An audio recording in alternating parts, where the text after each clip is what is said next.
Hello friends, welcome back to my channel. और आज का टॉपिक है हमारा चिंतन, जिसको हम सीटेट और यूपी टेट के लिए पढ़ेंगे। चलिए चलते हैं अपने विषय पर। चिंतन के मुख्य बिंदु। चिंतन में सबसे पहले मुख्य बिंदु क्या पूछा जाता है? चिंतन एक उच्च ज्ञानात्मक मानसिक प्रक्रिया है जो किसी समस्या और उसके समाधान के बीच की कड़ी होती है। तो चिंतन समस्या और समाधान के बीच की कड़ी होती है और ये एक उच्च ज्ञानात्मक मानसिक प्रक्रिया होती है। ठीक है। और 3 प्रमुख मनोवैज्ञानिक हैं जिनकी परिभाषाएं बार बार एग्जाम में पूछी जा चुकी हैं। पहला है रॉस। रॉस कहते हैं चिंतन मानसिक क्रिया का ज्ञानात्मक पहलू है। चिंतन मानसिक क्रिया का ज्ञानात्मक पहलू है और ये सबसे महत्वपूर्ण माना जाता है क्योंकि बार बार एग्जाम में पूछा जा चुका है।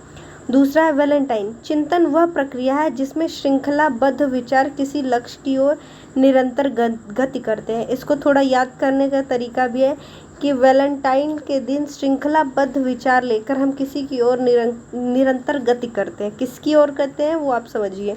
ठीक है। और तीसरा है गैरेट। चिंतन एक अदृश्य व्यवहार है जिसमें सामान्य रूप से प्रतीकों का प्रयोग किया जाता है। तो प्रतीकों का प्रयोग कौन करते हैं? गैरेट। और वैलेंटाइन के दिन कुछ श्रृंखलाबद्ध विचार एक लक्ष्य की ओर निरंतर गति करते हैं। और रॉस कहते हैं चिंतन मानसिक क्रिया का ज्ञानात्मक पहलू है। ठीक है। अब आगे बढ़ते हैं हम। चिंतन के प्रकार, टाइप्स ऑफ थिंकिंग। चिंतन कितने प्रकार के होते हैं? परीक्षा के लिए 2 श्रेणियों में वर्गीकृत करके पढ़ना सबसे प्रभावी होता है। पहला है ऑस्टिस्टिक थिंकिंग और इसे सबली चिंतन भी कहते हैं। यह कल्पनाओं और इच्छाओं पर आधारित होता है, यानी कि वास्तविकता से इसका कोई संबंध नहीं होता। वो डे ड्रीमिंग या दीवा स्वप्न जैसे देखा जाता है। ये इसका एग्जाम्पल है। यथार्थवादी, ये रियलिस्टिक थिंकिंग होती है। यह वास्तविकता पर आधारित होता है और इसके 3 उप प्रकार होते हैं। अब तीनों उप प्रकारों को हम देखते हैं। तीनों उप प्रकार कौन कौन से हैं? अभिसारी चिंतन, सृजनात्मक चिंतन, जिसको हम अपसारी थिंकिंग भी कह देते हैं, यानी अपसारी चिंतन भी कह देते हैं। और तीसरा आलोचनात्मक चिंतन। अभिसारी क्या होता है? कन्वर्जेंट, मतलब इसे निगमनात्मक चिंतन भी कहते हैं। इसमें व्यक्ति एक ही सही उत्तर पर पहुंचने के लिए दिए गए तथ्यों का प्रयोग करता है। जैसे बहुविकल्पी प्रश्न। बहुविकल्पी प्रश्न हमारे एग्जाम में भी आएगा और उसमें एक ही आंसर जो है हमारा सही होगा। मतलब ऐसे प्रश्न जिसका सिर्फ एक ही उत्तर हो। ठीक है। एक उत्तर हो तो वो क्या होता है? अभिसारी चिंतन। ये हमारे बुद्धि पर ज़्यादा काम होता है। अगर हमारी बुद्धि अच्छी है तो हम अभिसारी चिंतन कर लेते हैं। और दूसरा सृजनात्मक चिंता, या इसी को अपसारी चिंतन भी कहते हैं, क्रिएटिव थिंकिंग या डाइवर्जेंट थिंकिंग। इसे आज्ञानात्मक चिंतन भी कहते हैं। ठीक है। इसमें व्यक्ति लीक से हटकर, यानी एक रो से हटकर नए और मौलिक विचार सोचता है। या out of the box thinking है, यानी कि इसमें एक ही उत्तर नहीं, इसमें एक से अलग कुछ बनाकर अलग से उत्तर लिखना। जैसे बहुत बच्चे होते हैं एग्ज़ाम में चीज़ें रट कर जाते हैं, एक लाइन रट के जाएंगे, एक लाइन लिख कर आएंगे, है ना। तो वो अभिसारी चिंतन वाले होते हैं, वो बस चीज़ों को याद कर लेते हैं। और एक होते हैं सृजनात्मक चिंतन वाले, जो कुछ भी पढ़ते हैं, चाहे 10 लाइन का हो चाहे 1 लाइन का हो, उसका जो मेन तथ्य है, जो उसमें कॉन्सेप्ट है, वो समझते हैं, फिर परीक्षा में अपनी भाषा में उत्तर लिखते हैं। तो जो सृजनात्मक क्षमता वाले हैं, सृजनात्मक चिंतन करते हैं, वो एक मतलब लीक से हटकर कुछ अलग लिख कर आते हैं, या वो out of the box thinking रखते हैं। ठीक है। आलोचनात्मक चिंतन, क्रिटिकल थिंकिंग। इसमें व्यक्ति किसी भी तथ्य को स्वीकार करने से पहले उसके गुण दोषों की जांच परख करता है। इसमें क्या होता है? किसी भी ज्ञान को ज्ञान मानने से पहले व्यक्ति उसके पूरे कॉन्सेप्ट को अच्छे से देखेगा, उसके गुड क्वालिटीज़ बैड क्वालिटीज़ अच्छे से जांचेगा और आलोचनात्मक चिंतन करने के बाद उसे अपना एक निर्णय लेगा कि ये अच्छा है या बुरा। यानी चिंतन 3 प्रकार के होते हैं। अभिसारी, दूसरा है सृजनात्मक या अपसारी चिंतन, तीसरा है आलोचनात्मक चिंतन जिसमें गुण और दोष दोनों को जांचा परखा जाता है। ठीक है। अब आगे बढ़ते हैं। तीसरा, चिंतन के उपकरण, टूल्स ऑफ थिंकिंग क्या होता है? ये वे माध्यम है जिनका उपयोग हम सोचने के लिए करते हैं। कौन कौन से हैं? प्रतिमा यानी इमेज, मानसिक चित्र बनाना। चिंतन में मानसिक चित्र बनाना या प्रतिमा बनाना ज़रूरी होता है। दूसरा है भाषा, शब्दों के बिना सोचना कठिन है। आप मन में भी कुछ सोचेंगे, उसके लिए भी आप भाषा का प्रयोग करते हैं, शब्द का प्रयोग करते हैं, है ना। तो पहला है प्रतिमा, दूसरा है भाषा, तीसरा है संकेत व प्रतीक। संकेत व प्रतीक, गणितीय चिन्ह आदि। जैसे गणितीय चिन्ह प्लस का साइन, अगर हम उसको साइन को दिमाग में बिठाएंगे नहीं तो हम कैसे जानेंगे कि हमें यहाँ पे जोड़ना है। तो संकेत व प्रतीक ही जो है वो हमें जानता है इंसान चिंतन के लिए, ठीक है। चौथा है सूत्र, जटिल समस्याओं के लिए इंसान सूत्र याद करता है, फॉर्मूला याद करता है, या इसे तरीके भी बोला जा सकता है। पांचवा है प्रत्यय यानी कॉन्सेप्ट, अमूर्त विचारों को समझ। तो ये सब जो है प्रतिमा, भाषा, संकेत व प्रतीक, सूत्र, प्रत्यय, ये एग्जाम में आ सकता है कि इनमें से कौन चिंतन के उपकरण नहीं है या इनमें से कौन चिंतन के उपकरण है। तो हमें याद रहेगा image, language, symbol and science, formulas, concept, ये 5 पॉइंट है जो चिंतन के उपकरण या टूल माने जाते हैं। अब हम अगले पॉइंट पे बढ़ते हैं। ये आती है सृजनात्मक चिंतन की अवस्थाएं। ग्राहम वाल्स के अनुसार क्या है, ठीक है। यह क्रम अक्सर परीक्षा में लगाने को आता है, इसमें क्रम बताना पड़ता है कि जैसे पहला होता है प्रिपरेशन, दूसरा होता है इंक्यूबेशन, और तीसरा होता है इल्यूमिनेशन, और चौथा होता है वेरिफिकेशन। चिंतन के क्रम हमें याद होने चाहिए। पहला है प्रिपरेशन, हम इंग्लिश में इसलिए याद करें क्योंकि हिंदी में कई बार शब्द बदल जाते हैं, तो इससे अच्छा है कि आप इंग्लिश में ही चीज़ें याद करें। Preparation, incubation, illumination and verification. Verification सबसे लास्ट में होता है, सबसे पहले प्रिपरेशन होता है। और हम याद करेंगे कि सिंगल आई वाला पहले आएगा, डबल आई वाला बाद में आएगा, तो हम जो है इसको बना लेंगे। अब आप देखते हैं प्रिपरेशन, समस्या को समझने और जानकारी इकट्ठा करना जो प्रिपरेशन होता है, ठीक है। उद्भवन या इंक्यूबेशन क्या होता है, समस्या को कुछ समय के लिए छोड़कर अवचेतन मन से काम चलाना, मतलब समस्या को कुछ समय के लिए साइड रखकर अवचेतन मन से काम चलाना, मतलब कोई चीज़ को देखकर अनदेखा कर देना। कोई अगर आप एग्ज़ाम दे रहे हो, अचानक से क्या होता है कि मान लो आपका सिर दर्द होने लगता है, तो आप क्या, ये समस्या है ना, लेकिन आप उस समय सिर दर्द पे काम नहीं ध्यान देते हो ना, उसको साइड में रखकर अपने अवचेतन मन में जाके, मतलब अवचेतन मन मतलब उस काम के लिए, उस चीज़ के लिए अवचेतन मन में आप चले जाते हो और अपना पूरा ध्यान अपने पढ़ाई पे या अपने एग्ज़ाम पे देते हो, ठीक है। तीसरा है इल्यूमिनेशन या प्रबोधन, अचानक समाधान का सूझना, इसको यूरेका मोमेंट भी कह देते हैं, मतलब अचानक से आपको कोई आइडिया आ जाए। सत्यापन, वेरिफिकेशन, समाधान को परखना और वह सही है या नहीं यह भी जांचना, ठीक है। अगले पॉइंट पे चलते हैं। ये चारों पॉइंट यानी प्रिपरेशन, इंक्यूबेशन, इल्यूमिनेशन और वेरिफिकेशन, चारों आप क्रम में याद कर लेंगे, ठीक है। पहला तो प्रिपरेशन, लास्ट का वेरिफिकेशन, बीच में पहले आई, फिर उसके बाद डबल आई नहीं, डबल एल, सॉरी। आगे बढ़ते हैं।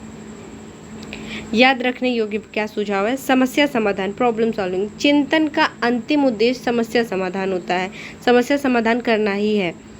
यदि प्रश्न पूछे कि समस्या समाधान में कौन सा चिंतन सहायक है, तो उत्तर तार्किक या यथार्थवादी होना चाहिए। मतलब समस्या के समाधान में चिंतन कौन सा सहायक होता है, तार्किक और यथार्थवादी। पॉइंट नोटेड कर लेंगे आप। भाषा और विचार, हमेशा ध्यान रखें कि पियाजे के अनुसार विचार पहले आया है। पियाजे कहते हैं कि हमारा विचार पहले आया है, जबकि वाइगोत्स्की कहते हैं पहले भाषा और विचार शुरुआत में स्वतंत्र होते हैं और बाद में जुड़ जाते हैं। मतलब वाइगोत्स्की कहते हैं पहले विचार आता है, और जीन पियाजे कहते हैं पहले विचार आता है, वाइगोत्स्की कहते हैं पहले विचार नहीं, पहले भाषा आती है, ठीक है। तो इस चीज़ को भी ध्यान रखेंगे। और इसके बाद हमें एक छोटा सा अपना रिवाइज करते हैं। चिंतन की विशेषता क्या है, ये एक मानसिक प्रक्रिया उद्देश्यपूर्ण और लक्ष्योन्मुख होती है, मतलब बिना किसी रीज़न के हम बेवजह नहीं सोचते। समस्या का समाधान करने के लिए हम चिंतन करते हैं। मौखिक और शाब्दिक संचार भी चिंतन के माध्यम से किया जाता है। चिंतन की जो है, चिंतन के प्रकार जो है, अभिसारी है, अपसारी यानी डाइवर्जेंट। अभिसारी यानी जिसका सिर्फ एक आंसर हो, यानी जैसे ऑब्जेक्टिव। अपसारी मतलब लॉन्ग आंसर टाइप क्वेश्चन जो होते हैं, विस्तृत उत्तरीय प्रश्नोत्तर जो होते हैं। अपसारी चिंतन में आप अब कई विचार खोज के लिख सकते हैं, अपने मन की चीज़ें लिख सकते हैं, आपको जो भी ज्ञान।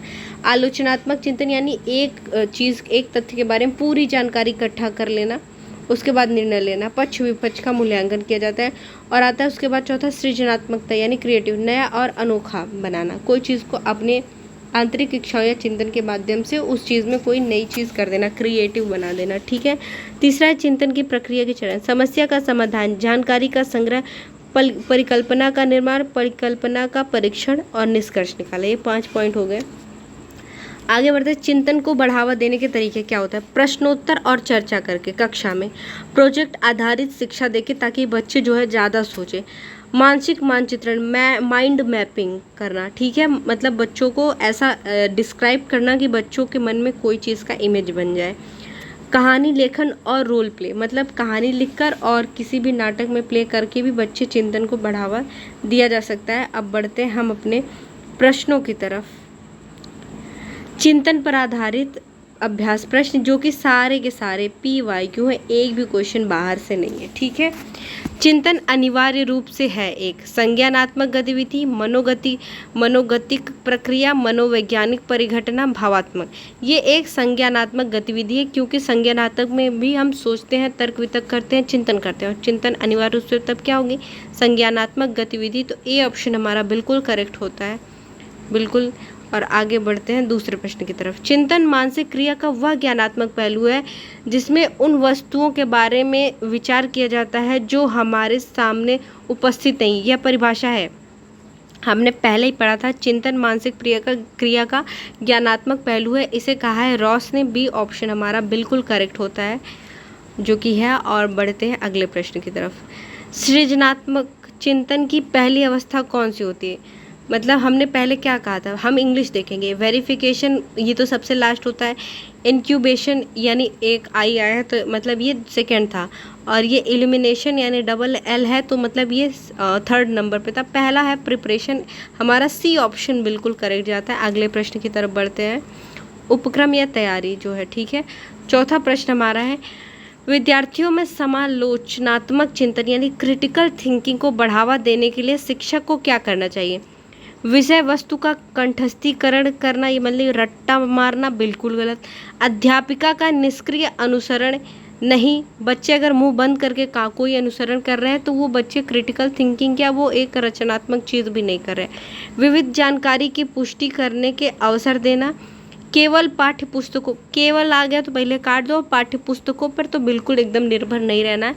तीसरा ऑप्शन है विविध जानकारियों की पुष्टि करने के अवसर देने चाहिए। सी ऑप्शन हमारा बिल्कुल करेक्ट है कि बच्चा जितना जानेगा उतना ही उसके अंदर चिंतन करने का और आलोचनात्मक यानी क्रिटिकल थिंकिंग करने का जो है चिंतन की वो गुण आ जाएंगे, ठीक है। सी ऑप्शन करेक्ट है। बढ़ते हैं अगले प्रश्न की तरफ। अगले प्रश्न में देखते हैं क्या देता है। निम्न में से कौन सा प्रश्न विद्यार्थियों के समालोचनात्मक चिंतन का आकलन करेगा? कौन सा आकलन करेगा, ठीक है। भारत की राजधानी क्या है? बिल्कुल नहीं, ये तो एक ऑब्जेक्टिव प्रश्न है, ये तो अभिसारी चिंतन है, एक कन्वर्जेंट थिंकिंग है। क्या आप जानते हैं कि जल संरक्षण क्यों महत्वपूर्ण है? हाँ, बच्चा इससे बहुत ज़्यादा सीखेगा। लेकिन अगला ऑप्शन देखते हैं। आपके अनुसार भारत में जल संकट को कैसे कम किया जा सकता है? ये भी एक पॉइंट है जिसमें बच्चा सोचेगा। जल चक्र का चित्र बनाइए। नहीं, बिल्कुल नहीं। क्या आप जानते हैं जल संरक्षण क्यों महत्वपूर्ण है? ये तो सीखी हुई बात है। आपके अनुसार भारत में जल संकट कैसे कम किया जा सकता है? ये सी ऑप्शन बिल्कुल सही है हमारा। सी ऑप्शन 100% सही है हमारा। आप यही ठीक है। आगे बढ़ते हैं। अपसारी चिंतन यानी डाइवर्जेंट थिंकिंग, मतलब एक से ज़्यादा आंसर्स, ठीक है, या रचनात्मक चिंतन बोलेंगे इसे, आगनात्मक चिंतन।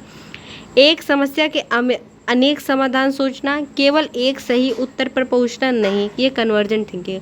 रट कर याद करना नहीं, सूचनाओं का संग्रहण करना नहीं, बिल्कुल नहीं। एक समस्या के अनेक से ज़्यादा मतलब अनेक समाधान सोचना, ए ऑप्शन हमारा बिल्कुल करेक्ट होता है। बढ़ते हैं अगले प्रश्न पर। बच्चे चिंतन में वयस्कों की भांति ही होते हैं, बस उनकी मात्रा कम होती, यह कथन किसका है? बच्चे चिंतन में वयस्कों की भांति होती पर उनकी मात्रा कम होती, यह कथन किसका? वाइगोत्स्की का है? नहीं। BF स्किनर का नहीं। जे ब्रूनर का नहीं। ये जीन पियाजे का है ये स्टेटमेंट। और उत्तर देख लेते हैं। जीन पियाजे का मानना था कि बच्चे नन्हे वैज्ञानिक होते हैं क्योंकि वो सारी चीज़ें पहले करते हैं फिर उसके बाद सीखते हैं, मतलब अपने ज्ञान का निर्माण खुद ही करते हैं, और उनके सोचने का तरीका वयस्कों से भिन्न होता है। मात्रा वही होती है, बस तरीका भिन्न होता है, ठीक है। आगे बढ़ते हैं। निम्नलिखित में से कौन सी चिंतन की प्रक्रिया का भाग नहीं है? हमने देखा था प्रत्यय है, प्रतिमा भी है और लैंग्वेज भी है। लेकिन स्मृति का अभाव तो चिंतन नहीं करेगा। डी ऑप्शन हमारा इसमें सही होता है, क्योंकि हमसे क्वेश्चन में निगेटिव ही पूछा है। ठीक है, अगले प्रश्न पर बढ़ते हैं। सृजनात्मक चिंतन का संबंध मुख्य रूप से किससे है? सृजनात्मक होना है, अभिसारी, अपसारी, संकीर्ण चिंतन या तार्किक चिंतन। सृजनात्मकता यानी तर्क लगाना। ठीक है, और तर्क भी हम कब करते हैं? जब हम एक से ज़्यादा उत्तर को सोचते हैं ना, और वो तब क्या होगा? अपसारी चिंतन यानी डाइवर्जेंट थिंकिंग। बी ऑप्शन हमारा बिल्कुल करेक्ट है। जी बिल्कुल करेक्ट है। आगे बढ़ते हैं। चिंतन वह प्रक्रिया है जिसमें श्रृंखलाबद्ध विचार किसी एक मतलब किसी लक्ष्य की ओर निरंतर गति करता है। यह कथन किसका है? ये कथन रॉस का है, नहीं वुडवर्थ का है, नहीं ड्राइवर का है, नहीं, ये कथन है वैलेंटाइन का, क्योंकि वैलेंटाइन का संबंध किसी की ओर निरंतर गति करने से होता है। ठीक है, तो बी ऑप्शन हमारा करेक्ट है। तो आपको ये वीडियो अच्छी लगी हो तो do like, subscribe and comment, और अगर आपको कोई और टॉपिक चाहिए तो आप कमेंट कर सकते हो। Thank you so much for watching and thanks for your support.